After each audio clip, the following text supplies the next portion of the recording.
सरकारमधील काही लोकांकडून आम्हाला बदनाम करण्याचा छुपा अजेंडा सुरू असल्याचा आरोप बच्चू कडू यांनी केलाय। तर शेतकऱ्यांची कर्जमाफी न झाल्यास जिकडे तिकडे हंगामा होईल असा इशारा देखील त्यांनी दिलाय। भाजप आणि सरकारमधले काही लोक आम्हाला बदनामी करण्याचा छुपा अजेंडा सुरू केलेला आहे।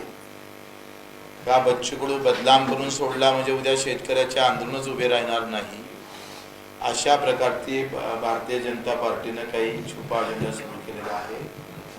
त्यांना विनंती आहे का हे धंदे बंद करा, नाही तर ते तुमच्या लय अंगलट येईल। 30 जून त्याच्यानंतरची 1 जुलै आमची राहील। हंगामा होईल महाराष्ट्रात, हंगामा चारों तरफ, जहाँ जाएंगे वहां हंगामा होगा। सोडणार नाही आम्ही, अरे मेलो तरी बेहत्तर, आम्ही सोडणार नाही। आणि जेथपर्यंत हे कर्जमाफी होत नाही तोपर्यंत भाजपला येत्या जिल्हा परिषद पंचायत समितीला राष्ट्रवादी यांना मत मारू नका, काही मारायची गरज नाही। आता isakal.com आहे देशातील नंबर 1 ची मराठी न्यूज वेबसाईट। प्रत्येक अपडेटसाठी isakal.com ला नक्की भेट द्या।